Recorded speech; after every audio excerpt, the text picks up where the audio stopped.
Mongolia Economic Forum. Nation in action. Сайн байцгаана уу үзэгчдээ. Монголын эдийн засгийн форум уламжлал ёсоор 12 дахь удаагаа энэ 7 дугаар сарын 8-9-ний өдөр зохион байгуулагдах гэж байна.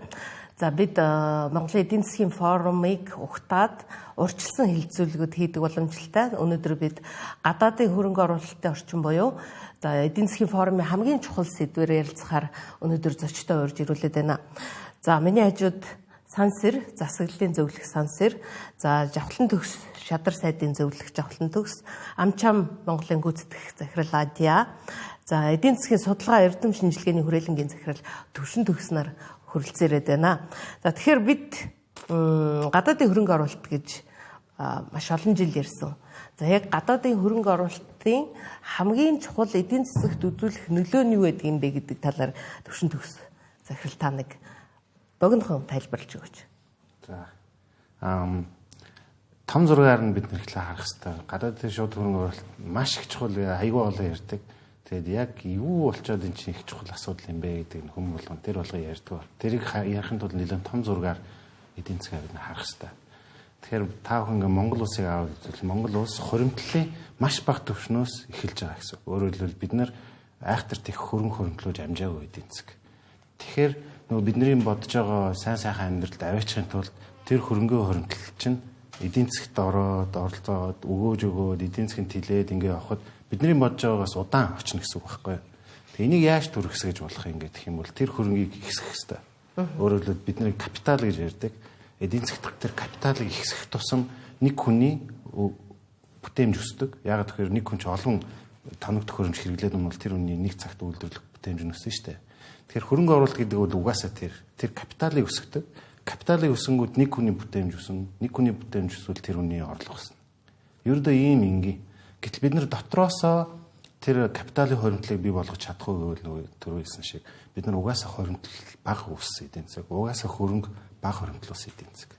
Тэм учраас 3 сая хүнтэй тэгээ 5 хүн байж байгаа. Энэ бол нөгөө төвлөрсөн төлөвлөлт эдийн засгийн үеэс бид нар шилжсэн 30 жил болж байгаа. Тэгэхээр энэ хоримтлыг бид нар угаасаа хийж чадаагүй.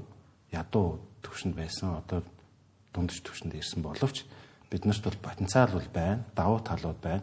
Гэхдээ тэр давуу талаа ашиглахын тулд тэр капиталыг өсгөх хэрэгтэй. Тэр капиталыг өсгөх хамгийн гол арга бол гаднаас л бид нэр хөрөнгө хайхаас бол дотор угаасаа байхгүй тулцсан. Хязгаарлагдмал учраас гадаадын шууд хөрөнгө оруулалт их чухал үүрэгтэй. Ингэжээж нөгөө бидний төгрөгийн ханш өнөдөр шалтаа буугаад байгааг бид нар аварч чадна. Ингэжээж бид нар валютын нөөцөө нэмэгдүүлж чадна гэж ойлгоод байна л да. За тэгэхээр миний гарт одоо энэ гадаадын хөрөнгө оруулалтын шууд хөрөнгө оруулалтын тоо баримт байна л да. Бид нар нэг 10 онд 12 оны үед нэг бүүн болж ийн гээл те. Бөө юм болол тэгэл тэр үед 5.7 тэрбум төгрөгийн гадаадын шууд хөрөнгө оруулалт орж ирсэн юм байна. За ингээ энэс хойш тасралтгүй унсаар хамгийн доод зэгтээ 15 онд 1.4 тэрбум долларын хөрөнгө оруулалт орж ирсэн юм л да. Харин өнгөрсөн жил манай улсын эдийн засаг 7% хүртлээр өссөн. Өнгөрсөн жил 4.1 тэрбум төгрөгт хүрчээ. За гэтэл бид одоо гадаадын хөрөнгө оруулалтын тухай хуулиа шинжилгээд одоо 3-4 жил халааслаад сугавчлаад яваад идэг тий. Зөндөө олон хилцүүлэгүүд болж исэн. Гэхдээ одоо хүртэл бид нар тэрийг баталж чадаагүй. Гэхдээ өнгөрсөн жил яагаад ингэж хөрөнгө оруулалт нэмэгдчихв? Нөгөө хуулиа батлаагүй. Тэгэхээр хууль чухал юм уу? Эсвэл арай өөр зүйл чухал байсан уу? Тэн дээр та ямар бодлоо байна? Тэгээ би түрүүн таны асуултанд дээр бас нэмээд хариулж байгаа. Гадаадын хөрөнгө оруулалт ямар үр өгөөчтэй юм тийм ээ. Ерөнхийдөө бол нэмээд бас энэ өөрөө үр өсөгдөггүй тийм ээ. Яг түрүүний хэлдгээр бэлнээр ингэж орж ирж байгаа юм хөрөнгө оруулалтууд. Тийм учраас шууд бус нөлөө бол маш их байгаа. Одоо таны хэлээд байгаа 5.7 тэрбумын тэр хөрөнгө оруулалтууд оюутлогын гэрээ батлагдсанаар тэрний хөрөнгө оруулалтууд орж ирснээр шууд нөлөөсөн. Энийг дагсан шууд бус ханган нэлэлтийн сүлжээ маш их нөгөөж байсан. Үйлчлэгний салбар тэр нөлөөгөө өгсөн тийм ээ. Тэгээд дээр нь бас энэ ч өөрөө залгуула технологи нөө хав орж ирж байгаа. За хүний хүч бас одоо тийм ээ хүний нөөцөө сургаж боловсруулах ийм олон одоо шууд бус үр өгөөжөл маш их байдаг. Тэгээд яг таны одоо асуусанд хариулахад бол яг үүндээ яг энэ одоо хуулиар бүх юм шийднэ гэж бол мэдээж байхгүй. Гэхдээ хууль бол энэ гадаадын хөрөнгө оруулалтын орчны нэг эко тогтолцооны нэг чухал хэсэг нь мөн. Мэдээж энэ одоо хөрөнгө оруулалтын эрх зүйн орчин сайн байж, тодорхой урамшуулал бодлого зөв байж иж орж ирнэ. Гэхдээ тэрийг дагсан өөр одоо хуулиар шийдэж байгаа асуудлууд, татврын орчны асуудлууд тийм ээ. За тэгээд одоо бас нийт ард иргэдийн гадаад хөрөнгө оруулалт хандах одоо бас хандлага гэдэг энэ бүх олон зүйл нийлжиж энэ бүгдээрээ сайн байж хөрөнгө оруулалтад орж ирэх боломж нь гарна тийм ээ. Гэрээний хэрэгждэг байж. Мэдээж хөрөнгө оруулалтын хуулийг одоо ингээд батлуулаад явхад бол одоо урд нь бол гарч ирсэн янз бүрийн юм одоо үнсэрхэг үзүүлэх юм уу да тийм ээ. Нөгөө газартай холбоотойгоор ингээд өмнөх хууль бол одоо орж чадаагүй. Тэгэхээр тэр бол жишээлбэл үнэхээр газар ашиглахгүйгээр хөрөнгө оруулагч яаж одоо үйл ажиллагаа явуулах вэ? Тоног төхөөрөмж, үйлдвэр заваад барьж иж эн чинь тэгэхээр энд үндсэн эрх нь яагаар байхгүй мөн баггүй. Мэдээж одоо үндсэн хуулинд ингээд тусгаад оруулсан гэдгээр ингээд явж байгаа. Гэхдээ ямар ч хэлсэн гол зүйл бол ийм эрхнүүд нь бол одоо хадгалагдах хэвээр хамгаалагдах хэвээр тэгжиж энэ цаашаа явна. За өнөөдрийн төвшөнд бол одоо ингээд уул нь бол бид нарыг засгаар өргөн урайд одоо их хурл өргөн барихаар шийдэн гарцсан байсан боловч ингээд төсвийн тодтоглоос болоод ингээд одоо бүр хойшилж байгаа шиг байна. Тэгэхдээ гол зүйл бол яг үнэхээр одоо тэр хөрөнгө оруулалт нэмэгдсэн шалтгаанууд бол бусад төрөний яриад байгаа тэр эко орчинтой холбоотойгоор тийм ээ. Жишээлбэл эдийн засгийн бодлогод явагдсан тийм ээ. Одоо тодорхой хэмжээнд нүүрснийхээ экспортыг сайжруулсан ч юм уу тодорхой одоо шин сэргэлтийн бодлогын хүрээнд бас бомтын асуудлуудад тодорхой хэмжээнд шийдвэрлсэн ч гэдэг юм. Энэ бүх зүйл нээлжиж энэ хөрөнгө оруулалтад шууд нөлөөлж байгаа. За мэдээж бас нөгөө ковидын дараа эдийн засаг сэргэж эхэлсэн нийт одоо хүмүүсийн ойлголт бол үнэхээр Монгол улсын эдийн засаг бас одоо өсөлт рүү орхно гэдэг ийм одоо ойлголт бий болсон тийм ээ. Perception буюу хандлага. Тэгэхээр энэ бүхэл зүйл маань нээлж хөрөнгө оруулалт нөлөөлж байгаа. Гэхдээ чухал зүйл бол хууль эрхцэн орчин сайжрах ёстой мөн бусад одоо татврын орчин сахгүй. Тэгэхээр хөрөнгө оруулалтын хууль бол бас уялдаатай нэг зүйл нь болохоор татврын багц зүйлтэй бас тийм ээ уялдаатай байгаа. Тийм учраас тодорхой одоо урамшууллын бодлогуудыг татврын хуулиар шийдэхээр хамтд нь ингэж өргөн баригдсан ийм шалтгаан бол байгаа л да.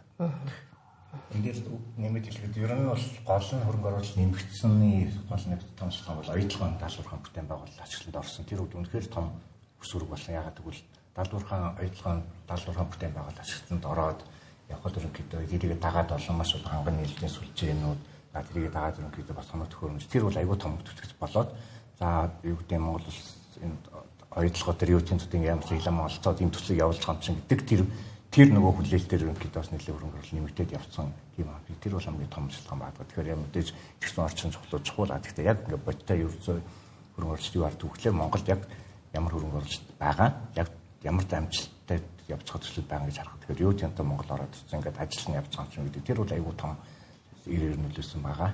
Ер нь яг одоо өнөөдөр хүчин төвлөрөм мөрдөж байгаа 2013 оны хөрөнгө оруулалтын тухай хууль маань ерөнхийдөө тухайн үед баталгааж аюул тийм дэвшилтэй бас олон таалтуудтай байсан. Гадаад дотоодын хөрөнгө оруулалт гэж яллахгүйгээр тийм ээ ерөнхийдөө хөрөнгө оруулалтын тухай гэдэг хуулиар ингээд явсан байсан. Тэр үр мэдээ дэвшилтэй байсан. Тэг яг өнөөдөр бидний үеийн хууль ингээд үр шал гараад байгаа маа гэхээр ерөнхийдөө бас ингээд юу тийм бас зарим очир дутагтай талууд байна гэдэг нь харагдсан байгаа. Яг нэгдүгээр ерөнхийдөө хөрөнгө оруулалтыг босго ингээд тогтооцсон. 100,000 Америк долларын тэмээ хөрөнгө оруулалтын үүдийг одоо хөрөнгө оруулалт заавал юм босго тогтоосон байх жишээтэй. За тэгээд ерөнхийдөө тийм маргаантай холбоотой асуудал ингээд шийдвэрлэх зохицуулалт нь байхгүй. За 3 дахь том юм бол ерөнхийдөө эрэг нэг дэвшилтэй заалт болохоор ингээд татврын одоо тийм хөрөнгө урамшууллын заалт байсан. За юу гэдэг нь стратегийн ашиг бүгдлээ ерөнхийдөө одоо төсөл одоо барилгын бүтээн байгуулалтын ажил тэр салбар тэр сумаар орчиж байгаа тоног төхөөрөмж үүдний галан дотор чөлөөд нэгэ заалан байж байгаа хөрөнгө оруулалт байдаг. Тэр ногт хэрэгжээгүй. Тэрийг үрний маслын компаниуд бүр ерөөсөн махаар бол хамссан тэр ингээд хөрөнгө оруулалтын хуулиар бариад явсан. Агшлангийн татвар хуулиад гал гэдэг явцсан. Тэгээд тэр үнийг ингээд хэрэгжихгүй явсаар гад ингээд өнөөдөр ингээд яхаргүй сэрэгтэй болсон байна. Дээрээс нь нэгэд удаагүй ингээд хөрөнгө оруулалтын саяны тооноос харахад ингээд буурсаар ирсээр байтал тэгээс 100,000 одоо юу гэдэг долларын босоо тогтоож байгаа нь өөрөө бүр ингээд цааш хөрөнгө оруулалтыг улам бүтгээд байгаа байхгүй. Тэгэхээр ер нь зүгээр хөрөнгө оруулалтыг биднээс хэрэгтэй тэр ингээд юу гэдэг хөрөнгийг бий болгож байгаа юм бол тэр ямар нэг саад баймаргүй ерөөсөй байх хэрэгтэй. Тэгээд энэ дээр бас нэмэт хэлэхэд одоо энэ шинээр босруулж байгаа гадаадын хөрөнгө оруулалтын хуулийн дээр бол одоо тэр 100,000 долларын босхийг бол энэ бол зүгээр механик байдлаар тавьсан зүйл байна. Тэгэхээр одоо салбарын онцлогтой тааруулаад уул уурхайн салбарт оруулах хөрөнгө оруулалтын өөр хөдөө аж ахуйн салбар нэг хоёр өөр шүү дээ. Тэгэхээр яг энэ одоо онцлогийг бас харгалзаж илүү уян хатан ийм бодлогоор зохицуулъя. Мэдээж бүсийн хөгжлийн бас онцлогийг хамаарай тийм ээ гэсэн зүйл орж байгаа. Тэгээд тэрийг одоо байхгүй болгож байгаа. Нөгөө талдаа одоо энэ шүүхээр хэрэг шийдэгдэх ч гэдэг юм уу маргаантай асуудлыг яаж шийдвэрлэх юм бэ тийм ээ. одоо хөрөнгө оруулагчийн хооронд төрийн хооронд гарсан маргааныг хэрхэн шийдвэрлэх гэдэг бас энэ заалтуудыг тусгаж ингэж оруулж байгаа. Дөрөвний дурдсан нөгөө хуулаа ингээ явандаа яриа явъя. За надаа нөгөө оршил болгоод ер нь гадаадын хөрөнгө оруулалт бол маш олон чимээр шууд болон дам нөлөөгөөр эдийн засагт болон хүмүүсийн амьдрал нийгэмд ингээд хүчтэй нөлөөлж өгдөг. Тэгээ сая манайхан ярьчлаа. Тэгээ капиталыг нэмэгдүүлэх, мэдлэгийг оруулж ирдэг, технологиг хурцгаж байдаг. Дахиад олон хүчин зүйлийн нэг доллар оруулж ирж байдаг. Тэ өнөөдөр яг валютыг оруулж ирж байдаг. Тэгээ манайх шиг юм жижиг нээлттэй эдийн засгийн хувьд бол гадаадын шууд хөрөнгө оруулалт бол ер нь дэлхийн ямар ч иймэрхүү эдийн засаг шууд нөлөө үзүүлээд байдаг. Ялангуяа урт хугацаанд дотоодын нийт бүтээгдэхүүнийг бол бараг 1% гадаадын шууд хөрөнгө оруулалтыг нэмэгдүүлэхэд 1% руу дөхүүлсэн байдлаар өсгдөг гэдэг судалгаанууд бас их байгаа даа шүү дээ. Гэхдээ урт хугацаанд юм байна, бас богино хугацаанд бас нөлөөллийн судалгаанууд харагдаад байна. Тэгэхээр ямар ч байсан одоо ингээд үзэгч маш олон хүн яагаад гадаадын шууд хөрөнгө оруулалт, гадаадын хөрөнгө оруулалт чухал юм бэ? Яагаад гэвэл та бидний одоо өсөлт энэ хязгааргүй энэ өсөн нэмэгдэж байгаа юм. Бидний нөөц бага байна. Тэгээ энэ нөөцийг дүүрэхэд дөрөв төвшин төгс докторийн хэлдэг капиталыг нэмэгдүүлэх нэг чухал хөшөө манайх шиг юм эдийн засгт жижиг эдийн засгтээ бас чухал байна гэдэг их чухал.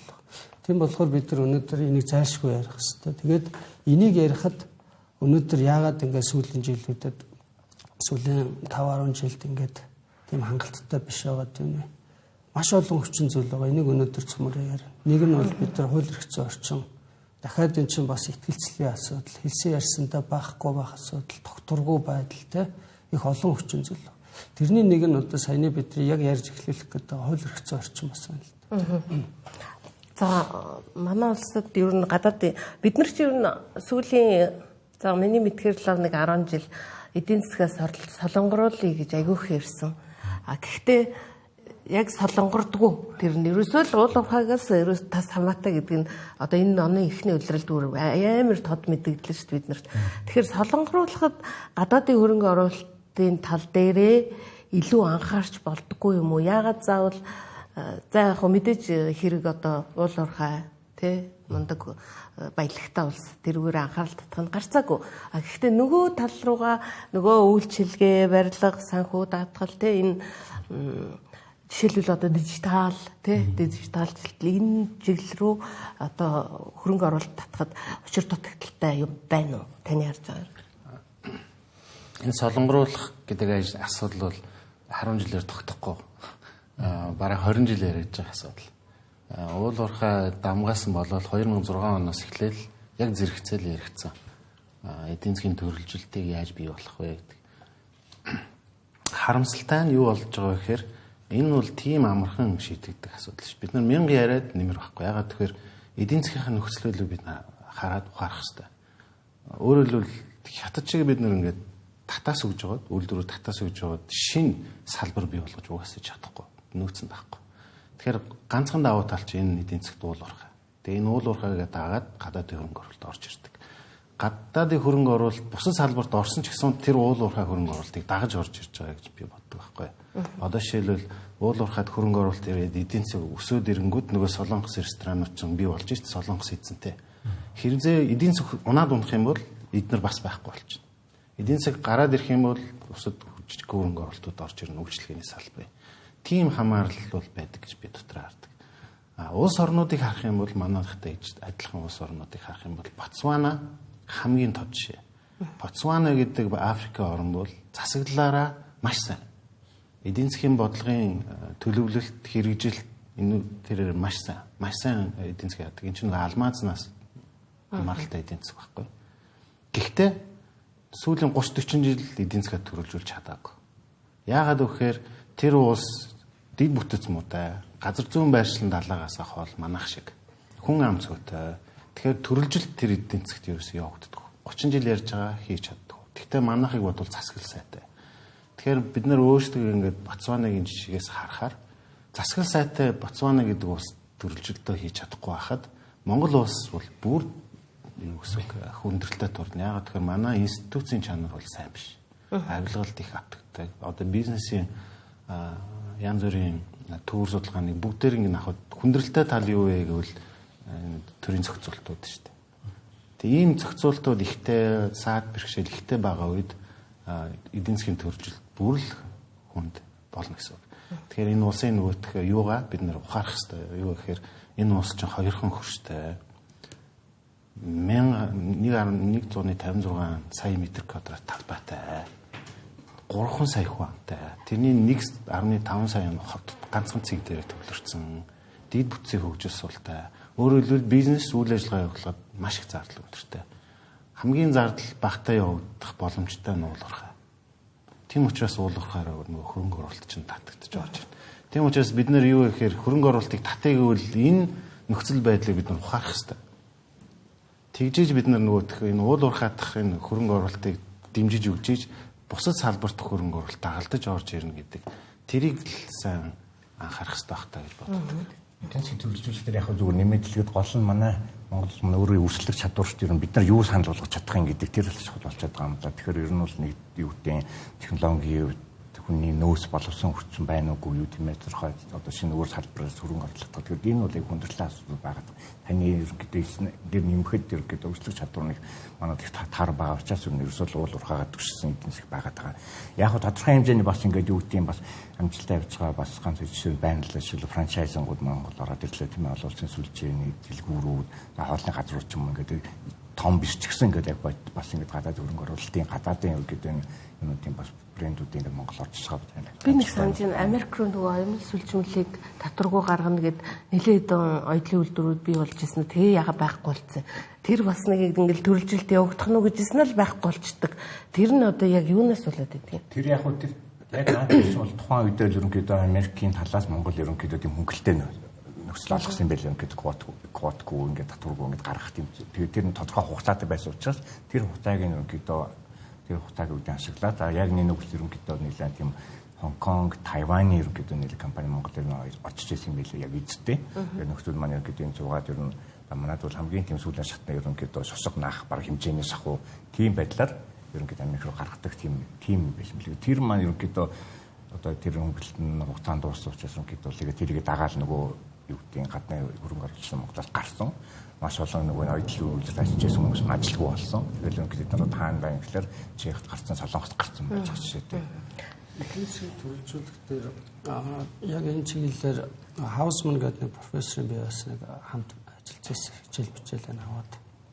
Тэгээд эдийн засгийн төлөвлөлтийг бас нөгөө талаар нь бид нар янз бүрээр мэдлэг зорилсон эдийн засаг гэж хэлээд байдаг. Тэгэхээр яалтчгүй бид нар ингээд дид үтц тааруу том институцийн хөгжил тааруу гэдэг бол шууд нөлөө үзүүлж байгаа. Бизнесүүд ч бол ингээд ашиг олох гэж л болно шүү дээ. Тэгэхээр ийм их зардалтай газар тэгээ ийм жижиг эдийн засгтай хүн ам цөөтэй авилга ихтэй ийм газарт ч хөрөнгө оруулахад ерөөсөө ашигтай ажиллах боломжгүй. Инээс илүү маш олон сонголт хөрөнгө оруулагчид байгаад байдаг. Нөгөө талдаа энэс гадна бидний нүдэнд тэр бүр харагддаггүй юм бол мэдлэг баг. Энэ янз бүрийн салбарыг ингээд уул уурхаагаас бусад салбарыг бид нар хөгжүүлэх гэхээр нарийн мэрэгсэн хүмүүс нь багхгүй. Тэ ховор тэр хугацаа бас бидэрт хангалттай болоог. Нарийн мэрэгшин гэдэг нь бүх чиглэл тэр бизнесийг удирдах үзсэн үнэ багхгүй. Дотор нь ажилтдаг эрдэмтэн судлаач нар тэрүүгээр ингээд гадаад хилцэл хийх, гэрээ хилцэл хийж чаддаг хүн дахиад тэр логистик ингээд тооцоо судалгаа ингээд бичиг заасны ажил гэдэг тэр юм дээр үнэхээр одоо би бол хувийн хвшил болоо энэ их сургууль энэ тэр одоо харахад анзаардаг зүйл тэр байна. Тэгэхээр бид нар энэ эдийн засгийг төрөлжүүлнэ гэдэг бол тэр хүмүүсийнх нь өөрсдийнх нь чадвар, дээрээс нь төрийн бодлого гэдэг одоо цөмөрөө ярих бах. Энэ хууль эрхцэн орчин, дээрээс нь гадны хөрөнгө оруулагчдын нүдээр харж бид нар харах хэрэгтэй байна. Тэр чинь бизнес хийх гэдэг байгаа шүү дээ. Түүнээс ингээд нэг хэдэн буянтай хүмүүс гараад байгаа юм биш үү? Эргээд return авах гэдэг байхгүй. Тэгээ ашиг авах гэдэг шүү дээ. Тэгээ ашиг авахд нь бид нар яагаад тэр боломжуудыг харж чадахгүй нь 30 жил бид нар үнэхээр энэ бизнесийг сайн ойлгодог хүмүүс энэ бодлого боловсруулахад бас тэр нүдээр харах хэрэгтэй юм шиг байна. Тэгээд энэ эдийн засгийн төрөлчлөлтөн дээр бол одоо дорчоос шадар хайд сайтын хувьд бол бас нэг ярьж байгаа сэдв эрчим хүчний тэс одоо шинжилэл ялангуяа одоо зөвхөн газрын дор байгаа уул уурхаагаас гадна эрчим хүчний маш их нөөцтэй байна. Сэргээгдэх эрчим хүч одоо салхи тийм ээ за нар гэдээ ярих юм бол маш их боломжууд бол байгаа юм байна. Тэгэхээр энэ тал дээр ингээд хөрөнгө оруулалт татах хэрэгтэй байна гэдэг энэ байдлаар нэлээд олон уулзалтуудад тэр Америк гэж булангийн орнуудад чигээд бол нэлээд тодорхой үр дүнд ингээ хүрээд одоо юу гэдэг санал бичиг зурх хэмжээ нь магадгүй цаашаага бас дараагийн одоо судалгааны төвшөнд бол бас ингэ явж байгаа шүү дээ. Одоо хоёр талаас яг ойлголцсон ажил хэсэг байгуулагдаад ингээд тэгэхээр ерөнхийдөө тийм одоо боломжууд бол байна. Тэгэхээр энэ бол яг мэдээж нөгөө хин төвшин төгс доктортой санал нийлнэ яг ингээд урт хугацаанд нь явна. Мэдээж богино хугацаанд шийдэж чадахгүй. Гэхдээ нэг чухал зүйл бол тодорхой бодиттой одоо үйлдэлүүд гэх юм уу та тийм ээ үр дүнгууд жишээлбэл яг энэ дээр энэ одоо уул уурхаагаас гадна эрчим хүчин дээр яг амар анхаарал тавьж тэрийг одоо хийж чадах уу гэдгээс бас одоо энэ эдийн засгийн төрөлж хамаарах гэдэг байна. Одоо сая хэлсэн шүү дээ сэргийгдэх эрчим хүчний хувьд одоо ингээд хөрөнгө оруулалт татах тал руугаа явж байна. Одоо ингээд янз бүрийн салбарт хөрөнгө оруулалтууд ингээд орж ирээ гэдээ сонирхоод тий бид нар ч бас ингээд засаглалын хувьд тгий ингээд яриа хэлцээ явдаг юм байж. Тэгэхээр нөгөө хууль чинь дахиад шинжлэгдэх болох уу?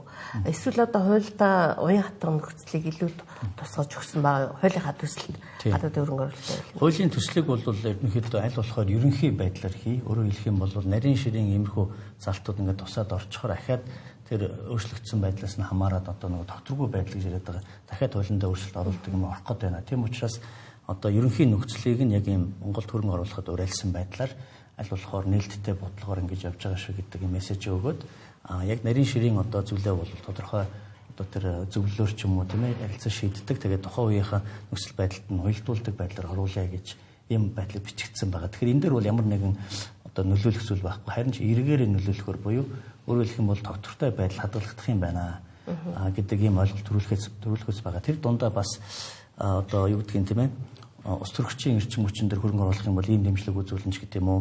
Гадаадын мэргэжлэнүүдийг ингээд урт болон урт багийн хугацаагаар авчирхад одоо виз мизний асуудлууд байгаад байдаг бол энэтрийг хөнгөвчлж өгье, хөнгөвчлсөн хормоор үйлчлэе. Урт хугацааны болон олон удаагийн виз олгоё тийм ээ. Түрүүний яриад байсан тэр нөгөө татврын одоо хуулиараа шийдэгдэхгүй хөнгө хөрөнгөлтийн хуулиар шийдэгдэхгүй татврын хуулиар шийдэгдэж байгаа амийг татврын хуулийг нь одоо дагах хуулиар ингээд өөрчлөлт оруулаад татврын хуулиндаа өөрчлөлт оруулъя тийм өөрөөр хэлэх юм бол тэгжиж энэ одоо залтчин жинхэнэ хүчинтэй үйлчлэх юм байна гэдэг ийм хуулийн уялдаагүй байгаа зүйлүүдийг нь өөрчлөе гэдэг ийм одоо зүйлүүд бол орцсон байна. Өнөөдөр гадаад худалдаа хөрөнгө оруулалтын асуудал хариуцсан шадар сайдын зөвлөхөөр бас ажилладаг. Тэгээд бидний одоо хамтдаа хийж хэрэгжүүлж байгаа энэ богино хугацаанд сая жил өрөхгүй тийм энэ хугацаанд бас бид нар хийх гэж зорж байгаа асуудал бол нэг хөрөнгө оруулагч нь хаана байна гэдээ харж ин л өнөөдөр зэн зураг харж байгаа. Тэгээд өнөөдөр энэ Трампын бодлогоос хамаарат олон улсын геополитикээс хамаарат нөгөө хөрөнгө оруулалт хийдэг газрууд чинь ингээд хомигдож байна. Эрс байхгүй болж байна. Тэгэхээр манайх шиг улс руу хөрөнгө жирийн үед, хэвийн үед хүртэл одоо орох нь багасж байгаа ийм нөхцөл төр дахиад гадаад нөхцөл байдал ирэхээр ингээд бүр байхгүй болж байна л. Тэгэхээр бидний хувьд тэг байхгүй гэдээ одоо хаялтаа биш. Одоо бидний хувьд юу харж байгаа гэхээр хаана байна гэдгийг харж байна. Улам их ажлын ачаал ирж байгаа. Нэгдүгээр хаана байна? Бага газрыг ингээд харахаар одоо арабын ертөнцид бол арай ийм стандарт бос гэдэг юм уу юу гэдэг бас яриа хэлцэл бидний хувьд хийж болох үс байна. Яг үүндээ Европ хэцүү байна, Америк хэцүү, манай урд төрч гэсэн одоо тийм таатай биш байна. Тэгэхээр бид нар араб руу бол их харж байна л да. Яаж хамтарч ажиллах. Түүхэндээ бид нар булангийн орнуудаас тийм их хөрөнгө оруулалт татчихсан байхгүй юм байна. Одоо бид нар Кувейтийн амал гэж ярьдгаас нэг хэдэн нэг мод зүгээ тавьсан байсан өөр юм байдаг. Тэр мөнгөнд үнэ маш бага. Тэгээд өнгөрсөн хугацаанд бид нар арабын хойг дээр хамтарч яаж ажиллах вэ? Юун дээр илүү хамтрах вэ гэж хагаад тэгээд тухайн улсын нөхцөл байдал онцлогуудаас хамаарат ерөөсөө эрчим хүчний салбар юм байна. Ялангуяа сэргийгдэх эрчим хүчний салбар дээр бол тренд болоод дэлхийн одоо хөрөнгө оруулалт ийшээ урсж байна. Харьцангуй одоо ийм багасж байгаа үед евро 2 юмруу сэргэж шít. Сэргийгдэх эрчим хүч.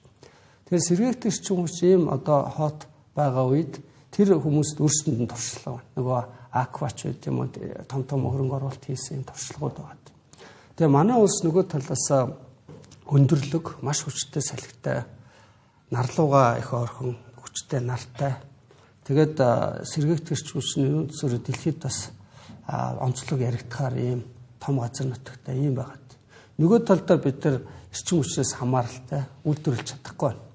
Тэгэхээр энэ дээр ч юм дилемма байгаад байдаг. Тэгвэл энийг яаж хянслах вэ гэнгүүт бид нар ийшээ хөрөнгө оруулалт татчихлах юм. Тэгвэл энийг нөхөд зөрүүлээд нэг газар зарах хэрэгтэй болчиход. Тэгвэл манай хэрэглээ бага. Тэнгүүд урд хөрш байд юм уу? Одоо энэ AI data center ингээд хөгжиж байгаа маш их эрчим хүч хэрэгэлдэг. Хязгааргүй өсөлт бол ойрын 10-20 жилд бол харагдаж байна. Тэгэхээр байнгын эрчим хүч дутагдж байгаа урд хөршөө бид нар зарж болох юм байна гэдэг. Тэр одоо санамж хүчгээ байгуулад тэрийгэ барьж очиод араб дээр очиход бол маш нааштайгаар эргэж харж байгаа. Тэгэхээр энийг бол цөмөрөө явцын донд бас таах мэдээлэл өгдөг. Энэ бол бид нар маш том алхам хийгдээд энэ дээр бол 10 тэрбум доллар яригдаад ингээ явж байгаа. Гэхдээ нөгөө талаас дахиад өсөж байгаа. Бид нар мөнгө оруулаад та нар доктортой байж чадах юм уу, тийм? Та нар хэлсэн ярьсандаа байж чадах юм уу? Тэгээ өмнөх бидний бүх хүүхдүүхээ би бол одоо дэлхийн шилдэг дээр хуульч нартай хамт сууж байгаа байхгүй. Тэгэхээр тэд нар бүх юмд орон судлаад асууж танай энэ хууль эрх зүйн орчиж ямар сони юм бэ, тийм? Бид нар ингээ хөрөнгө оруулаад байдаг тэр 34%, 50% асуудал ямар учиртай ойлгомжгүй байна. Стандарт ус байна. Тэгээ хэлсэн ярьсандаа байхгүй. Ийм олон юмнууд байна бидний. Тэгэхээр энэ болгоныг бид нар хуулиараа дамжуулж урт хугацаанд ийм үнэнч одоо тий нөгөө одоо Сингапур шиг ч юм уу ингээд урт хугацаанд тийм юмыг зорж явахгүй бол одоо ингээд нэг яриагаараа ур чадвараараа одоо бид нар энэ шадар сайдын ажлаа цэвэр ур чадвар орчих. Энд бол бүр ийм хилцэл хийх ийм ур чадвар. Түүнээс нөгөө өгөгдөл нь тааруу байгаа байхгүй. Одоо бид нар цаашдаа явах вөхөр ур чадвар дээр нэмэх нь манай Монгол улс өөрөө ийм таатай сайхан улс болохын амлалтаа хамгийн түрүүнд амлалтаа гэдэг бүх юмаа ийшээ зориулаад ингэжээж одоо энэ жижиг хязгаарлагдвал капиталаа бид нар нэмэгдүүлэх боломж харагдаж байна. Нөгөө геополитикийн сорилтуудад хил дээр Батын дээр зүүн сонирхолтой жишээлбэл геополитикийн сорилтууд маань нөгөө талаас бас боломж гарч байгаа юм байна. Яагаад гэвэл манай танхимд жишээлбэл гадаад хөрөнгө оруулалттай хятад үйл ажиллагаа гадаад хөрөнгө оруулалт компани бидэнд хандж байгаа хгүй. Тэгээд нэг Америк хятадын хоорондын тарифын юунаас болоод танаас болоод бид нөр өөр газар руу өөр тах зээл хайж байна. Өөр газар ингээд ерөнхийдөө байрших сонирхолтой байна. Тэгээд Монгол жишээл олох боломжтой. Тэд хэдэн тийм ерөнхийдөө гадаад хөрөнгө оруулалт манайд хандах жишээ. Тэгэхээр геополитикийн сорилтууд маань мэдээ сорилтууд мөн нөгөө талаас бас боломж гарч байгаа тийм бас сонирхолтой жишээ байгаад байгаа. Тэгээд яг ингээд зөвлөхүүд бас эрчим хүчний тухай нэлээд ярьж байна. Эрчим хүчний мэдээж манай яг дөрөвний эдийн засгийг хөгжүүлэх боломжтой салбар мөн бол мөн. Гэхдээ бас нэлээд бид нар харамсалтай сугацаа алдаад, боломжоо алдаад бас олон хөрөнгө оруулалтад үргээсэн бас өмнөх одоо жишээ байгаа. Яагаад ч ялангуяа сайн ярьж байгаа зүг эдгч хүмүүстээр бол өмнөх сайд нар бол тийм ээ маш олон хөрөнгө оруулалт Монголын сонирхоод энэ нар салхийг цэцгэлгаанаас байгуулаад маш олон хүмүүс ингээд ерөнхийдөө зөвшөөрөл аваад хандсан байгаа бүр шинэ зөвөр аваарсан тийм олон зөвшөөрөл байхад ганц зөвшөөрөл нөгөөгүй гацаасаар агаад нөгөө хөрөнгө оруулалт гараа авчих. Бид нар гараа авчих харуул тэднийг буцааж иргэн дуудах айгүй хэцүү юм байна. Тэг өмнө нь бол ерөнхийдөө яадаг гэсгэлээр бол сонирхсан хөрөнгө оруулалт би юу гэдэг өмнө говьт ингээд нарны цэцгэлгаанаас байгуулаа гэдэг өөрөө хүслээд ингээд явдаг байсан бол одоо эсрэгээр төрөөс за нөхөр жоон та нар Монгол энд одоо ирэх байгууллаа гэдэг тим юугаар ингээд явж байгаа. Тэгэхээр дээрээсээ нөгөө нэг яадаг болсон. Тэгэхээр магадгүй нөгөө бидний яриад байгаа хөрөнгө оруулагчдын анхаарлыг татахгүй тийм байх үгүй юу? Төрн нөгөө нь ингээд яадаг тийм ээ та нар энд хөрөнгө оруул эсвэл таны хөрөнгө оруулах үзсэн юм. Тэгэхээр тэр утгаараа гэдэг эрчим хүчний ерөнхийдөө мэдээж боломжтой салбар байна. Нар салхих үл ингээ аюул боломж байгаа. Гэхдээ бид нар боломжоо алдсан, хугацаа зөндөө алдсан байх жишээтэй. За тэгээ нөгөө энэ ч өөрөө нэг үнэтэй тийм ээ гэдэг нарны цэцгэлгаан үнэтэй гэдэг учраас тэр нөгөө нэг эрчим худалдаа авах гэрээ гэдэг л үүтэй. Тэр энэ төр хийх энэ төр бол бас удаашж जैन хөрөнгө оруулалтыг бол ингээд түргэн шийдэхгүй бас л ингээд байгаа жишээ. Нэг юм бодол төрлөө. Одоо бид нар ингээд гадаадын хөрөнгө оруулалтыг татъя гэдээ ярьлаа. Тэгсэн чи сая ингээд зөвшөөрлийг нөхгүй байна гэд. Ер нь аливаа салбарт гадаадын хөрөнгө оруулалтыг татах бодлого явуулахаас өмнө суур судалгаа нь ер нь хэр байдیں۔ За жишээлбэл сая ингээд Орана гэд ороод ирлээ те. Тэрний өмнө за хэрвээ эднийх ингээд олборлол бол хиттэй ямар өргөж өгөх юм, ямар эрсдэл гарах юм гэдгийг тэр суур судалгаа ер нь хэр зэрэг хийгдсэн бэ? Жишээл эрчим хүчин дээр зөвшөөрлийг нөхгүй удаад байна гэж штэ. Тэр чинь нэг шалтгаан л байгаа л бах л да мэдээж хэрэг ингээл өгөхгүйгээл цаашаараа улаан цэв суухгүй л бах. Энд тэ одоо улс нь ингээд хөрөнгө оруулагч татаад бах. Тэр суур судалгаан дээр та ямар байр суурьтай? Суур судалгаанууд бол яг үүндээ бол хийгдэг жамаараа хийгдээд явж байгаа. Бүх төсөл дээр. Би нөгөө өөрөө нэлээд техник эдийн засгийн үндэслэл боловсруулалтад оролцсон томоохон төслүүд дээр суур судалгаан дээр бол нэг том асуудал байдаггүй. Чадах нь байдаг, хүмүүс нь байдаг. Тэр үтэл гадны компаниуд ч орж ирээд хийж болдог. Гадныхантай хамтран монголчууд идэг, монголчууд ангаараа идэг. Тэрэн дээр үл нэг бидний чадвар ингээл дутагдаал, ингээл суурь сулдаа дутаал тэгээд байгаа юм бол байхгүй.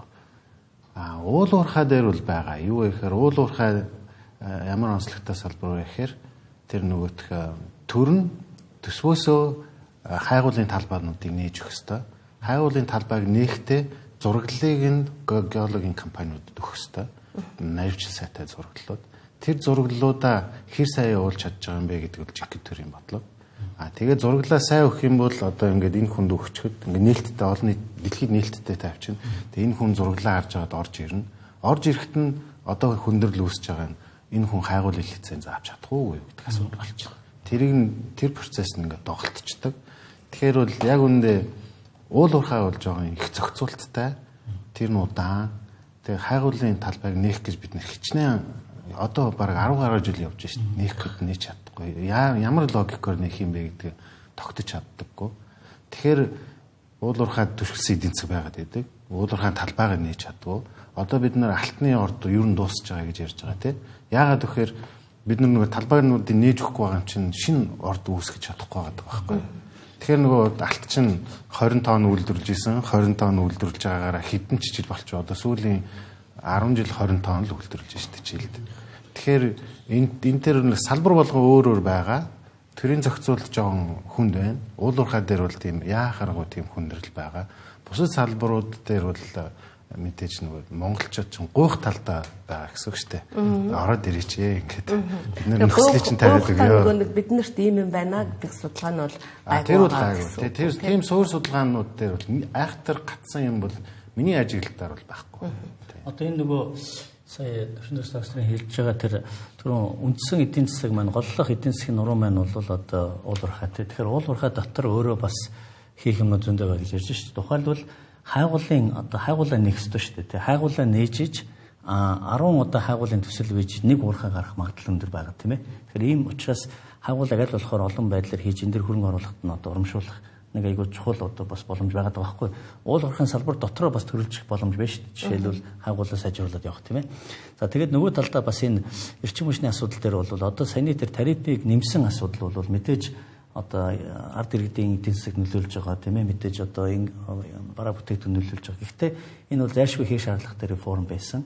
Энэний үр дүнд бас одоо энэ хөрөнгө оруулагч нар бас нэг нааштай хандж байгаа зүйл нь үнэхээр бас одоо нөгөө зах зээлийн үнээр одоо тийм ээ тэр цахилгаан худалдан авах гэрээгээ байгуулах боломжийг бас нээж өгч байгаа байхгүй. Тэр чинь өөрөө ингээд бас нэг тийм одоо урамшуулал одоо өөрөөр хэлэх юм бол одоо инсентив төрүүлж штэ. Тэгэхээр тийм учраас ийм одоо юмнуудыг бол зоригтойгоор ингээд одоо цаг алдалгүй хийх ёстой байгаа байхгүй. Тухайлбал бид нар өнөөдөр энэ хөрөнгө оруулалтын тухай хуулийн асуудлыг ярьж байна. Гол асуудал бол бид нар өмнө ч бас ярьж байсан. Үнэхээр одоо Монголд хөрөнгө оруулах ийм боломж нэгдлээ, бодлого нээлттэй боллоо. Та нар хамтарч ажиллаач гэдэг мессеж яралт өгмөр байгаа шүү дээ. Тэгээд мэдээж нарийн ширийн одоо зохицуултын асуудлуудыг бол мэдээж ярих хэрэгтэй. Гэхдээ энэ бол тэр татврын орчин болон бос зүйлтэй уялдаад ингээд хийх шаардлагатай байгаа. Нэг юм сайн мэдээ байгаа. Нөгөө уул уурхайн хайгуул ерөөсөө хийгдэхгүй байгаад байна шүү дээ. Хайгуул хийгдэхгүй болохоор нөгөө уул уурхайн салбарчид хэлж манайд энэ том бүтцтэй байгаа энэ салбарч нь өөрөө хөгжихгүй байгаад байна шүү дээ. Тэгэхээр яг энэтэй холбоотой бид нар нөгөө булангийн орнуудаар сая их бодиттой ямар ажил хийвэгээ хүмүүс их асуудаг. Хайгуулын салбар 500 сая долларын хөрөнгө оруулалт. Энэ бол зээл биш байхгүй. Ийм хөрөнгө оруулалт татах бодит нөхцөл бас үүссэн байгаа. Ер нь бол тэрийг хийхдээ бид нар их бас онцлог хийгдсэн. Арабын нэгдсэн Эмират, Бахрейн, Монгол улсын засгийн газар ингээд нийлсэн. Ялангуяа Арабын нэгдсэн Эмират, Бахрейн улс нийлээд 3 дахь улстай ингээд нийлж хамтарч хайгуулын салбарт ер нь ийм эдийн засгийн хөгжлийн чиглэлд ажиллаж исэн түүх бараг байхгүй юм байлаа. Тэгээ бид нар бол энэ дээр манлайлж оролцож тэр хоёр улсыг нийлүүлж хагаад ямар ч байсан эхний ээлжинд яриа хэлцлүүд хийгдээд одоо судалгааныхаа шатанд ороо явж байгаа. Тэгэхээр эндээс бол одоо нөгөө уул уурхайн салбар чинь одоо миний харсан зарим судалгаагаар 90 оноос хойш чинь нэг ер нь Монгол улс нэг 40 гаруй тэрбум доллар ороод ирсэн юм ба шүү дээ гадны хөрөнгө оруулалт тийм. Тэгэхэд энэний чинь 70 гаруй хувь нь зөвхөн уул уурхайд байгаа. Энийг бид нар ингээд зүгээр харах хэрэгтэй. Бизнесийн төрөн хилдэг ингээд ашиг олох гэж л. Тэгээ Монголыг харахаар уул уурхай харагддаг. Тэгээ уул уурхай дээр ингээд очиод хөрөнгө оруулах нь зөв хэрэг. Тэгэхээр бид нар нөгөө эдийн засгийг төрөлжүүлэхэд бол бусад юмыг хүртэл тийм хялбар болгох юм аа. Одоо давхар эндээс орж ирж байгаа орлогоо ингээ зөв хуваарлах хэрэгтэй. Тийм одоо юу байх хэвээр. Энэ ингээ тусдаа асуудал. Одоо бид нар уул уурхай дээр түшгэлсэн эдийн засгаа улам энэ нэгэн тийм хүмүүсийн сонирхол татаад байгаа салбараа бас давхар сайн хөгжүүлж явах хэрэгтэй. Тэрний тулд саяны хайгуулын асуудал байна. Энд чинь өөрөө маш их мөнгө ордог, маш эрсдэлтэй. Тэр чинь хайгаад юм олдохгүй байх маш өндөр магадлал байна шүү дээ. Түрүүний суурь судалгаа дээр үед бол одоо танай хүрээлэн ч юм уу жишээл олон улсын байгуул маш их судалгаанууд хийсэн байдаг. За заримдаа академик, заримдаа яг шийдвэр гаргачих хэрэгтэй тийм судалгаанууд хийсэн бүр бодлогын зөвлөмжөнд гарсан байдаг. Тэр ерөөсөө гарсан судалгаануудыг уншаа за тэр санал болцоо зөвлөмжүүдийн л агаж одоо маань шийдвэр гаргаж засгийн газар мөн хэрэгжүүлмээр байгаа хэрэг. Тэнд бол маш олон эрхтэй зөвлөмжүүд аюул олон асуудал гарах шийдвэр санал болгосон байгаа. Тэн дээр бол нэг тийм өчигд дутагдлаа тал байгаа.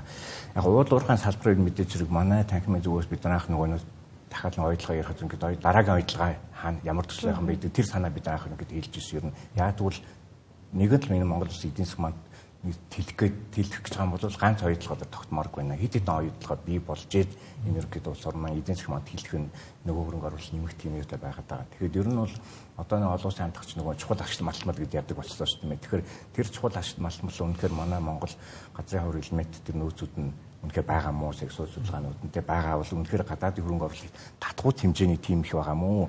Эсвэл магадгүй энэ дээр ерөнхийдөө тэ өөрөөр анх тийм байгаа мó. Тэр ихний судалгаа хиймээр байгаа. Тэгвэл ерөнхийдөө за Монгол улс ингээд газрын хуур элемент бас ийм нөөцтэй байна. Энд дээр бас хөрөнгө оруулалт орж ирэх шиг бол энэ аягүй стратегийн том чухал юу болох гэдэг байгаа байхгүй. Та мэдээс Орано бол нэг ганц нэг бас нэг эрэг мэдээ байна. Тийм ээ ажиллагаан дараах бол том төсөл байна. Тэгэхээр Ороногийн энэ ураны төслийг бас ингээд ямар ч юусэн нутгийн иргэдэн ямар нэлээд тийм туушиж байгаа тийм одоо юу гэдэг байгаль орчны гэдэг нэр зүүсэн тэр ямар нэг иргэний хөдөлгөөнүүд маань бас ингээд гацаахгүй нэг явуулж часаа гэдэг энэ аягүй хэрэгтэй байгаа байхгүй. Энийг гацаахгүй явуулахын тулд ерөнхийдөө бол засгийн газар яам нөгөө талаасаа тэр орон нутгийн удирдлагууд иргэд ерөнхийдөө маш их иргэд рүүгээ хурц нэлээд бас нэлээд бат эднийг саяны гэрэл ажил хийх хэрэгтэй болчиход байгаа шүү. Яам нь бодлогоо зөв юм яриад байдаг. Орон нутгийн удирдлага нөгөө юм ярьдаг. Иргэд нь болохоо шал өөр манай баялагын ухаад гарлаа гэдэг юм уу тий. За тэгээд ийм нэг хачирхалтай юм болохоор газрын ховор элемент гэдэг ер нь ухах хүнийг ерөнхийдөө бүр орон нутгийн иргэд юу гэж байна. Газрын ховор элемент гэдэг маань өөрөө нөгөө ийм ховор юм манай юм аваад явах гэдэг тийм одоо ойлголт байна гэдэг ямар хэлээд байгаа вэ? Тэгэхээр одоо тэр наадахын тэр ойлголтыг зөв ойлгуулахаас ахуулаад аягүй ажил хийх хэрэгтэй болчиход байгаа байхгүй. Ер нь одоо танай танхим дээр гэхэд сонирхож байгаа те одоо Америкийн сонирхож байгаа компани гол нь ямар сэдвийг сонирхож байна Монголд? Хэр вэ? Ер нь та одоо олон жил хийлээ шүү дээ. Одоо ингээ гадаадын хөрөнгө оруулагчдын сонирхож байгаа салбар нь яг юу руу илүү төвлөрч? Яг үндэ бол яг үнэнийг хүчлэгдүүл яг Америкийн хөрөнгө оруулагч Монголыг тэгж сонихгүй байгаа тэр үлийг бодит үнэн. Тэгээ ерөнхийдөө сүүлийн одоо биеийн байгууллагын гэдэг ажиллах хамтлал ер нь тэгж самаар том хөрөнгө оруулагч Монгол улсууд дээр орчихсонгүй. За яг хуу тодорхой хэмжээ сонирхож байгаа бол яг сайн хэлж эрчим хүчний салбар байна. Тийм эрчим хүч дээр бол нар салхиныг сонирхож байна. За сайн хэлж байгаа ингээд чухал ашигт малтмалын энэ дээр бас боломж байна гэж харж байна. Энэ ерөнхийдөө хоёр байна. За тодорхой хэмжээгээр ерөнхийдөө кибер аюулгүй байдал юм ерөнхийдөө химэл оюун ухаан гэдэг энэ чиглэлүүд энэ 2 3 бас үнэхээр бас боломжтой чиглэлүүд юм шиг байна. Тэгэхээр иймэрхүү нэг тодорхой хэмжээгээр бас боломжууд байна. Тэгэхээр энэ дээр яг нөгөө нэг төрөний эрс зүйн зохицуултууд ингээд тийм ээ энэ байгаа хөрөнгө оруулагчдын ажлууд нь хийм явуулах юм бол тэр явандаа тэр хөрөнгө оруулалт дагаал ороод ирэх нь үг гэдэг тийм ээ. Зөв сонирхож байгаа хүмүүс энэ байгаа хүмүүсээс л асууж тэр нь тийм Монгол бизнес их боломжтой юм уу? Тэгэхээр боломж байна уу гэх. Тэгэхээр за мэдээ сорилтууд байгаа. Гэхдээ боломж ерөнхийдөө бол их таатай орчин шүү гэдэг л тэр эрэг мессежийг бол энэ баг хөрөнгө оруулалтын өөртөө илүү өгчих байхгүй. Засгийн газар ингээд яв PR хийгээд ах мэдээж чухал. А гэхдээ хөрөнгө оруулагч бие биенээс илүү их сонсох болов. Би ингээд та бүхний яриаг ингээд бүгдийг сонсоод байж тал надад нэг юм бодол төрлөө л дөө. Бидний хандлага өөрсдөө нэг тийм эрэг биш вэ нүдаа гэсэн тийм бодол төрөөд байна л да. За яг ингээд жилийн жилд хөрх эдийн засгийн форум зохион байгуулаад бид нар гадаад хөрөнгө оруулалт гэж ярьдаг те. Гэхдээ нэг юм ард ирэг дээрээ төр засгаараа те ер нь ингээд бөөндөө ингээд нэг за энэ чухал юм а гэдэг ийм хандлага нэг л сууж өгөхгүй л одоо 30 жил боллоо тий. Таны хэлээд байгаа зөв. Бид нар одоо сая нөгөө бас шадар сайттай нэлээд олон орнуудаар яваад хүмүүстэй уулзаад бол яг хөрөнгө оруулалтын хол ярьдаг зүйл ерөөсөө доктортой байдлыг ярьж байгаа. За энэ бол хамгийн чухал зүйл шүү. Мэдээж тэр янз бүрийн урамшуул байж болно. Гэхдээ хамгийн чухал зүйл нь доктортой байдал шүү гэж хэлж байгаа. Нөгөө талдаа бусад одоо энэ Бахрейны оромж гэдэг юм сайн туршлагуудыг судлаад ингээд үзэхэд бол нэг чухал хийдэг юм нь болохоор ингээд жилдээ нэг удаадаа жишээлбэл ард иргэд гадаадын хөрөнгө оруулалтад ямар хандлагатай ханддаг юм бэ? За одоо түрүүний яриад байгаа тэр газрын ховор элемент гэдэг юм уу, чухал ашиг болно гэдгийг юу гэж ойлгоод юм бэ, тийм ээ? Энэ нь ингээд жилээс жилд яаж өөрчлөгдөж байгаа юм бэ гэдэг судалгаануудыг хийд юм байна л да. Тэр нь одоо төрийн шумарч бай, төрийн бос шумарч бай. Ерөнхийдөө ингээд ард иргэд ягаад тэгэхээр ард иргэд маань өөрөө мэдээлэлгүй байгаа учраас эсвэл ямар нэг байдлаар буруу ойлгосон учраас одоо ингээд халддаг байрдаг юм. Мэдээж тэрийг дагсан бас бизнес эрхэлж байгаа тэндээс ашиг орлого олдог тодорхой ашиг сонирхлыг хамгаалan бас тэмцэж байгаа тиймэрхүү одоо ард иргэдийн нүрээр хийдэг тийм нь мэдээж байгаа шүү дээ. А гэхдээ яг ерөнхий нийт массаараа үнэхээр таны яриад байгаа шиг юм зөвөр ойлгож мэдээлэл авах юм бол илүү их нөгөө эерэг байдлаар хандаж ойлгоод дэмжих. Ягаад гэвэл Монгол одоо Бахрейны хувьд бол жишээлбэл Бахрейн нэг улс нэг баг юмаа гэдэг юм уриатай. Тэгээд ерөөсөө төрийн байгууллагынчтай төрийн босч бай, хувийн хвшил бүгдээрээ нийлээд яг энэ хөрөнгө оруулалтанд татах нь ямар чухал вэ? Нэг ч гэсэн хүн Монголд ирээд гадаадын хүн Монголд ирээд эерэг сэтгэлдээ яваад буцах нь ямар чухал вэ гэдгийг ингээд ойлгож мэдэрсэн. Тийм учраас бидний хувьд бол завин дээр суудсан байгаа гэдэг аягүй сайн ойлгож энийг нийт одоо ард иргэдийн хувьд энэ соён гэгэрүүлэх ажил аягүй чухал байгаа байхгүй. Тэгээ энэ зөвхөн засгийн газрын ажил биш бүх ард иргэд дээр танхим нийлээ бүгдээ. Тэгээ бас нэг чухал зүйл болохоор одоо бидний нэг томоохон ингээд эрчим хүчний реформч гэдэг юм уу хөрөнгө оруулалтын хуулийн эрх зүйн орчин шинжилгээ гэж ярьж байгаа том эмзүүлүүд байгаа. Гэхдээ тэрний хөл нь бол юу юм бэ гэхээр үнэхээр ийм банк санхүүгийн шаардлага хангасан бодиттой юм төслүүд байгаа мó гэдгээр л очт юм байли. Тэгэхээр одоо бас нэг уриалж хэлэх гээд байгаа зүйл нь бүгдээрээ нийлээд бүх танхимуудаасаа нийлээд мөн одоо хувийн хвшилж гэсэн нийлээд яг ийм санхүүгийн шаардлага хангах хууз, ашиг орлого хангах хууз юм төслүүдийг тийм ээ гаргаж ирж энэ дээр үнэхээр одоо хөрөнгө оруулахад дурлаад байгаа ямар асуудлууд байгаа тэрийг шийдвэрлэх талаас төр засагтай ханддаг ийм юм руу ормоор байгаа. Тэгжиж үнэхээр бод яг үүндээ ингээд хайгаад үзэхэд бол өнөөдөр Монголын хэмжээнд тэр 14 мега төсөл гэж ярьж байгаас бусад бол тийм яг ингээд гаргаад ирээд танилцуулчих тэмцлүүд их цөөхөн байгаа юм л да. Яг одоо санхүүгийн шаардлага хангаад хөрөнгө оруулалт бид нар хүртэл одоо гадаадын хөрөнгөчдөө танилцуулаад ярьчих гэхээр өмнөдөө ингээд юм байхгүй. Мэдээж түрүүний ярьдаг сайн жишээнүүд байна. Одоо энэ оюу толгой ороона. Гэхдээ дараагийн төслүүд нь юу юм бэ? Дараагийн тэр магадгүй тэр дата центр гэдэг юм уу эрчим хүчний чиглэлд оруулах зүйлүүдийг л одоо бид нар бий болгохын тулд явах хэрэгтэй байдаг. Тийм ээ сая зөв нь ягаад бид нар ерөөсөө нэг зөвхөн голцолд орчихгүй байгаа шүү. Одоо юу гэдэг ардчилсан нийгэм чөлөө зах зээл эдэнс гэдэг одоо энэ үн зүйлийг 35 жил бид ингээд ярьж байгаа. Тэг өнөөдөр ингээд 35 жилийн дараа эргээд бид нар чөлөө зах зээл ерөнхийдөө хувийн хвшлийн улс орны хүчлийг авч явж байгаа шүү гэдгийг дахиж яах хэрэгтэй бодоод байгаа шүү. Ягаад гэвэл өнөөдөр ерөнхийдөө бид нар одоо юу гэдэг олон нийт бас иргэд маань ч гэсэн ингээд бүгд ингээд тодорхой одоо нийгмийн бүлгүүд бол ингээд хөрөнгөтэй болох юм байна. Тэд нар бол яаж бодсон илүү хөрөнгөтэй болох юм байна. Хөрөнгөтөнд бий байд юм байна. Тэд нар илүү мөнгөтэй байд юм байна. Гэдгийг хүлээн зөвшөөрөөд тэд нар лүгээ дайрж ингэж яахгүйгээр тэднийг дэмжиж энэ одоо энэ том хөрөнгө оруулагчдыг бид нар яаж ингэж дэмжих үү? Төрний яд юмс үү? Иргэдэнд тэднийг бас ингэж үлгэрлээ тийм ээ. Тэгдэг тийм бас нөгөө нэг эргээд нөгөө нэг 35 жилийн дахиад нөгөө энэ чөлөө зах зээл гэдэг юм чинь чухал шүү гэдэг ярихгүй бол өнөөдөр ямар байдал ирэх гэх ерөнхийдөө төрийн өмчт хамгаалсан, төрийн өмчт компаниуд хамгаалсан, төрийн өмчт суурилт тийм капиталист нийгэм рүү ер нь явах гэдэг гэсэн. Яагаад гэвэл өнөөдөр бол төрийн өмчт компани ажил орох нь хувийн хвшил орохоос илүү баталгаатай, бараг өрсөлдөггүй цалинтай болсон байна. За дээрээс нь ингээд магадгүй тийм янз бүрийн нөгөө юу гэдэг нь те нөгөө тендер менежер гэсэн янз бүрийн юмнууд ингээд байдаг. Тийм юм байсан учраас гэдэг бол нөгөө хувийн хвшил зүгээр бас айгүй хэцүү болсон байна. Бизнес их хэцүү болсон байна. Тэр нөгөө нэг юу ингээд бас бий болох гэдэг нь бас айгүй жоохон харамслаа болох бүцгэл бий болох гэдэг. Тэгэхээр өнөөдөр бол тэр нөгөө үн зүйлээ бид нар дахиад ярих хэрэгтэй болж байна. Тэгээд түрүүний нөгөө ер нь бол хөрөнгө оруулалтын хууль бид нар яг 2000 оны том одоо юу гэдэг эвлүүлэг зургийн нэг л ер нь хэсэг гэж хараад байгаа байхгүй. Хөрөнгө оруулалтын хууль нь байна, татварын хууль нь ямар байх юм. За нөгөө нэг юу гэдэг хөдөлмөрийн хууль нь ямар байгаа юм тийм ээ. Ашиг малмлын хууль нэгэд энэ бүгд маань нийлжээд нэг ерөнхийдөө нэг хөрөнгө оруулалт ээлтэй байхгүй бол гайхалтай хөрөнгө оруулалт хууль баталсан. Хөдөлмөрийн хууль нь болохоор ингээд ажил олгогчдыг ачаал үсгэсэн. Татварын хуулийн заримдаа хэрэгждэг. Ийм байвал нөгөө нь хөрөнгө оруулалт чинь орчихгүй болчиход байгаа байхгүй. Бас шүүх засаглал тий.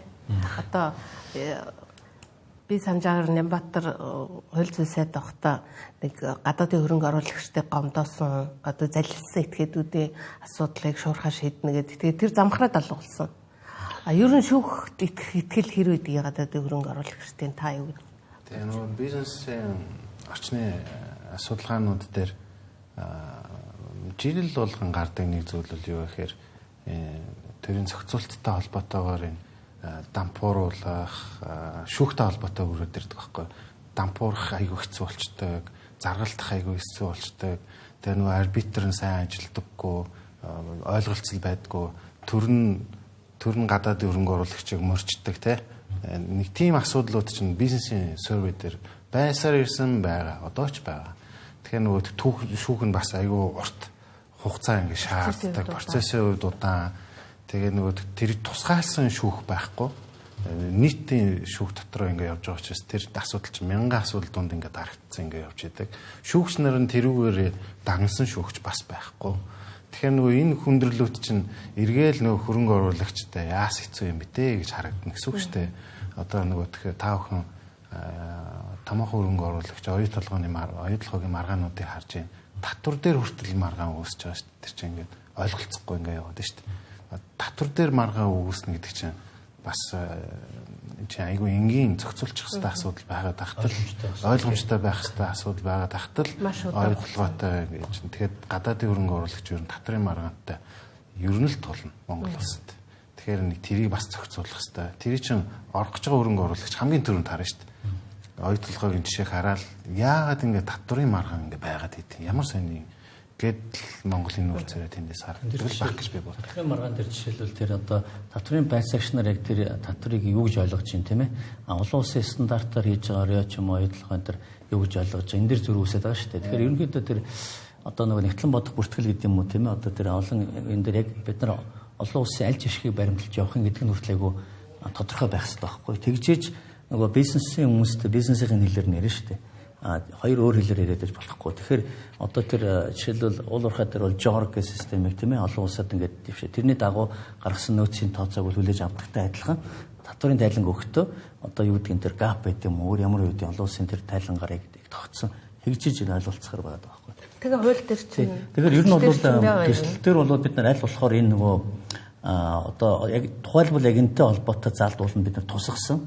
Гэтэ сангийн яамн дээр очиод нэлээд тэмцэл тулаан болсон. Тэг яг бол үндсэндээ бол олон улсын жишг, олон улсын одоо стандартаар гэж тусгацсан байгаа. Яг нөгөө аль стандарт бид нар нэр заагаад бүр оруулах гэсэн тэр гап мап гэдэг юм үүдэн тэр. Үгүй ер нь яагаад ихэд ингээд иймэрхүү бол ер нь ийм бас тэр хууль хэрэгцээ орчин бол манай үндсэн том хуулиуд байгаа шүү дээ. Татварын багц хууль байна тий. Энэ гадаадын иргэн харьяал газрын тухай хууль. Тэгэхээр энэ хуулиуд чинь угаасаа яг нөгөө гадаадын хөрөнгө оруулагчдын гол асуудал энэ хуулиудаар зохицуулагдаж байгаа. Одоо бид нар энэ гадаадын хөрөнгө оруулалтын тухай хууль бол энэ олон улсад бид нар ингээд судалгаа гэдэг үзэхэд их ерөнхий хууль гэдэг. Ерөнхий хууль нь гадаадын хөрөнгө оруулагчдыг ер нь хамгаалж шүү, ач холбогдол өгч байгаа шүү л гэдэг мессеж байгаа. А биднэрт энэ хууль бол ингээд батлагдах байх. Ингээд маш их шүүсэн шахагдаад маш их хэлцүүлэл явж байгаа. Энэ бол их ерөнхий хүн бол ингээд ерөнхий байна гэж голж болохгүй. Яг л ерөнхий юм чинь удаан өөрчлөгдөн тогтвортой байх байхгүй. Гол концепцийн шинж чанартай юмнуудаар тусгацсан. Одоо ямар асуудал бидэрт байна гэхээр яг энэ гадаадын хөрөнгө оруулалтын толгойн өвчин болсон шүүхтэй холбоотой асуудал. Энэ татвартай холбоотой, газартай нөгөө гадаадын нэг ажилтны ирэнгүүт бөөн зовлон үн цэртэл буцаж очилгүй явдаг барьдаг ингээд түмэн юм байна. Тэгээ түрүүний нөгөө гадны хөрөнгө оруулалтын одоо 120 гаруй хэрэг биш шүү дээ. Одоо шийдэгдэг. Бүр 10 жил сомжирч. Тэр зарим судалгаа байлаа шүү. Монголд ингээд гадны хөрөнгө оруулагч хэрэгээ шийдвэрлэх гэж явахаар дундчаар 6 жил ч билүү бүр тэрнээс их бол ийм ач утгагүй юм шилжсэн. Тэгэхээр бид нар бол энэ түрүүний энэ гадны хөрөнгө оруулагч маш их сонирхож байна. Монгол улс бол ямар сайхан нутаг тий маш их боломж бизнес мөнгө олох том хөршүүд ингээд боон боломж. Бид нар гадагшаа явахад энэ юмнуудаа гоё зэвсэг болгоо ашиглаад яриад явах бүрэн боломж.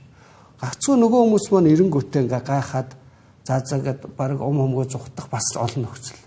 Тэгэхээр энэ юмнуудаа л одоо бид нар хараад энэ шилжсэн одоо нэг улс төрчихгүй байгаа энэ ойрын нэг 2 жилийн дотор эрс өөрчлөлтүүд их бүрэн боломж байгаа л та. Тэгээд энэ засаг маань одоо ингээд үе хөдлөд байхгүй шиг. Тэгээд түрүүний бидний хэлдэг нэг үндэстэн гэдэг одоо Бахрейн бол Сингапурын загварыг хуваалцсан сайжруулах хуваалцсан загвар байгаа. Тэрийг бид нар бас сайжруулах хуваалж болохоор юм байл л дээ. Тэгээд гол зарчим нь бол ингээд түрүүний тэнд байгаа орон нутагт малаа малж өдөө аж ахуйн салбарт ажиллаж байгаа хүн хүртэл ингээд нэг юугаар харах хэрэгтэй. Нэг цонхоор. Бодлого боловсруулагч бүгд хардаг. Тэгээ бүгд ингээд энэ гадны хөрөнгө одоо Вьетнам ч тийм үү Швед энэ нэг гадны хөрөнгө оруулагч маш чухал шүү гэд бодсон нэг юм эдийн засгад биш маш гайхалтай хөгжиж байгаа. Тэгэхээр бид нар уул нь бол яриагаараа бол тэгээд байгаа байхгүй. Эхлэл чухал гэлээдэг. Яг бодит байдал дээр юм тийм зангараг нь харагдахгүй. Одоо зангараг хэрэгтэй бид. Бүх төвшөндөө. Тэгээд зангараг гэдэг нь тэрийн би зүгээр хоёр юунд ирж байгаа. Бүр юм тууштай байдал тий.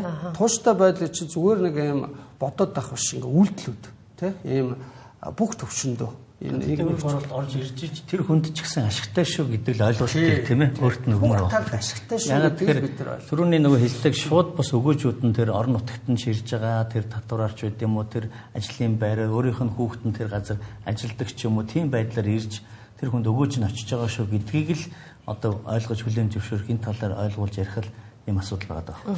Шүүх маргааны ерөнхийдөө бол гадаад хөрөнгө оруулалт хоёр төрлийн бэрхшээлтэй судалгаад нэгэд бол төрийн байгууллагатай холбоотой маргаан нөгөөх нь гадаад дотоодын хөрөнгө оруулалтын маргаан. Төртэй бол мэдээж ерөнхийдөө хамгийн хэцүүдэг нөгөө татварын байгууллага байд юм уу орон нутгийн бодлоготой тэн дээр ерөнхийдөө төр нь голдууд ялах талтай болж байгаа маргаан. За дотоодын хөрөнгө оруулалттай маргаан болохоор яадаг өглөөд нөгөө дотоодын хөрөнгө оруулалт маань танилцуулаа ашиглаад хуулийг хүчний байгууллагууд батналаа ашиглаад нөгөө гадаад хөрөнгө оруулалтаа ингээд дарамтлах хэлбэртэй. Иймэрхүү нүүд шинжлэл гарч ирсэн газрын булаа авч ирсэн объектын булаа авч ирсэн иймэрхүү шинжлэл өмнө хэдэн зүүндээ гарч ирсэн иймэрхүү байгаад байгаа. Тэгэхээр иймэрхүү яг хэцүү байгаа учраас бол ингээд мэдээж яг түрүүн хэлдгээр ингээд сүүхтэй холбоотой бол хамгийн ингээд сүг маргаан асууд айгу удаан шийдэгддэг. Шийдэн гарахаараа хэрэгждэггүй ч юм уу. Гарахаар эсвэл айгу тийм субъектив байдлаараа төрийн талдаас гарчдаг юм гэдэг. Энэ бол ингээд бас айгу шийдэгдэхгүй нэг том юм байгаад байгаа. Тэгээ энэ чинь игээд нөгөө бол болоо нэг авилгын асуудал болчихж байгаа байхгүй юу. Тэгвэл энэ ерөөсөө авилга энэ сүгт одоо асуудлыг саяны ажиллагааны хэрэгцээ татвартай байдлууд л энэ ингээд байнга л нөгөө нэг энэ асуудлууд арилахгүй байгаа учраас нөгөө гадаад хөрөнгө оруулалт Монголыг сонихгүй тэр түрүүний хэлдэг нөгөө жижиг зах зээл дээрээс гадна тэ иймэрхүү олон хүчин зүйл ингээд ерөөсөө арилжахгүй юм л та бид нар ингээд нодлон форум гэдэг ярьж яг л энэ асуудал ингээд ярьж ирсэн. Тэгээд харин ийм болохоор нодлон бид нар ярьж ирсэн учраас одоо олон нийтийн эдийн засгийн форумд одоо итгэл буруу байна л та. Бид нар ярихгүй байх ёстой юм уу? Тэ? Эсвэл ингээд яриад л байх ёстой юу? Гэдэг ийм сонин сонголтын дээр ирчээд юм л да. Тэгэхээр та бүхэн өөрсдөө яг мэргэжлийн хүмүүсийн хувьд Монголын эдийн засгийн форум ямар ач холбогдолтой гэдэг талаар ингээд ярих уу? Би бол тэгж бодсон шүү дээ. Энд чинь яг үнэндээ бид нар арчилсан тогтолцоороо нийтээр бодлогоо шийдлээ олдог энэ тогтолцоороо шилжээд яг үнэндээ 30 гаруй жил болж шүү дээ. Тэгээ энэ системээ бид нар мэдгээл оролдож байгаа тийм л нийгэм би дотроо боддог байхгүй.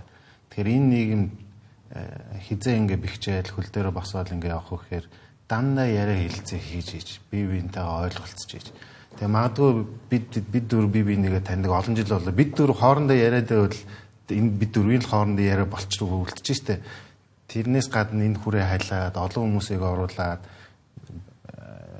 форум ихтэн гэж бол байхгүй гэж би дотроо боддог юм. Зөвхөн хүрээгийн тэл аль болох хүрээгийн тэлээд аль болох ойлголцлыг бий болгох чадвал айгүй зөвтэй. Гэхдээ хүмүүсийн нэг хүлээлттэй нөгөө айгүй их яард юм билээ. Одоо иймэрхүү форумаас үр дүн юу юм бэ? Яг үр дүн харагдах үс мэдэгдэхүүц үр дүн юу вэ? Ямар хууль баталсан, ямар хуулийн төсөл баталсан энэ форумаас ч ингээд яг үнэндээ бол тэрэндээ биш. Бидний хүлээлт бол нийгмээр ингээ хилцэл үүсгэе, яриа хилцээ үүсгэе. Бидний мэдхгүй юм маш их байгаа.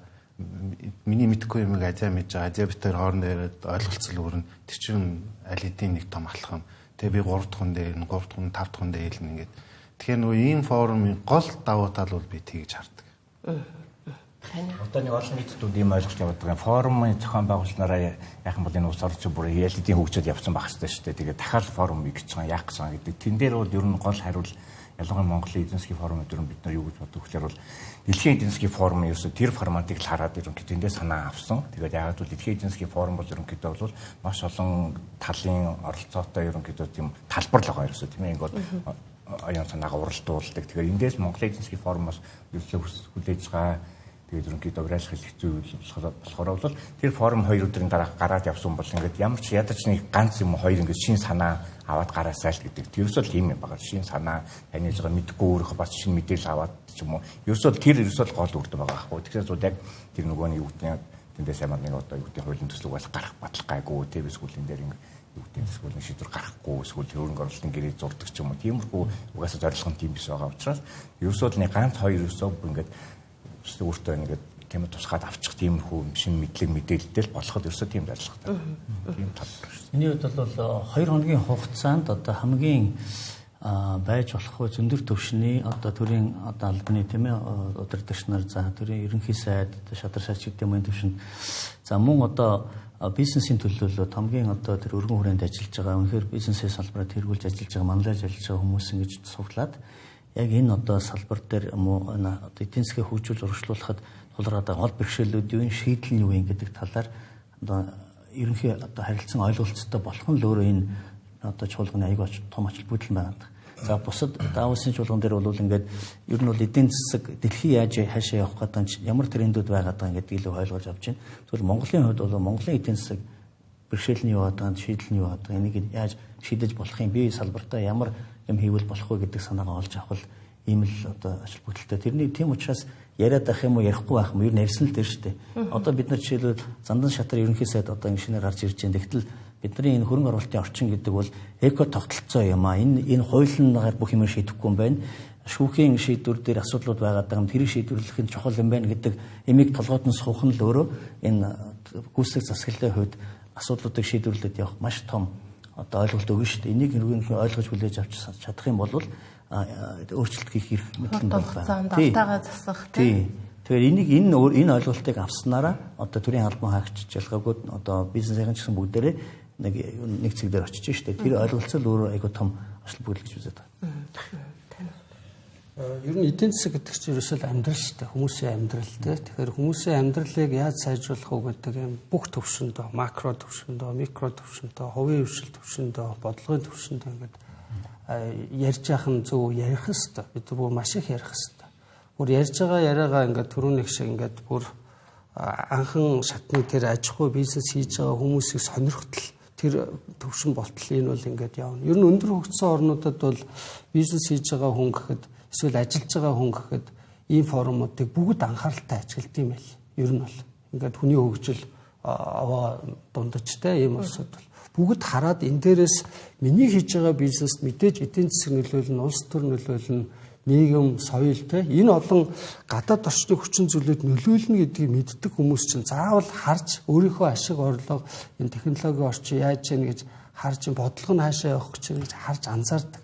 Тэгэхээр Монгол улс бол одоо тийм болж байгаа болоо гэж бодож байна. Яг тэгвэл эдийн засгийн форум жил болгон зохион байгуулаад 10 гаруй жил болж байна. Энэ хооронд бол ингээд улам ингээд сонирхоод бизнес хийж байгаа хүмүүс бол ингээд одоо ингээд нөгөө ийм юм болдгоо байхад асуудаг хөөе сансар доктороо тийм юу одоо энэ инфляц яах гэдэг байна тийм одоо бид нар ингээд мөнгөний ханшиж яах гэдэг ингээд асуудаг. Тэгэхээр одоо энэ ч бүр өргөн хүрээнд ийм платформуд олон хөгжиж бид нар хөгжих юм аа.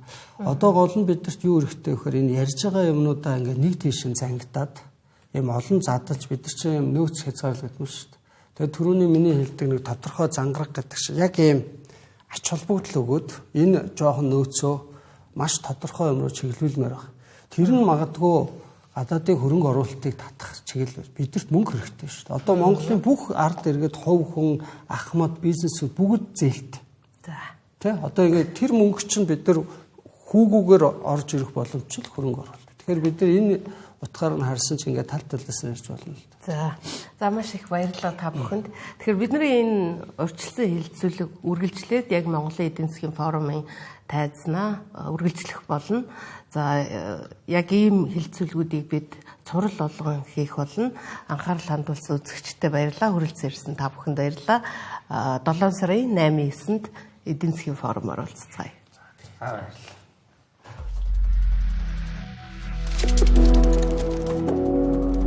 Mongolia Economic Forum. Nation in Action.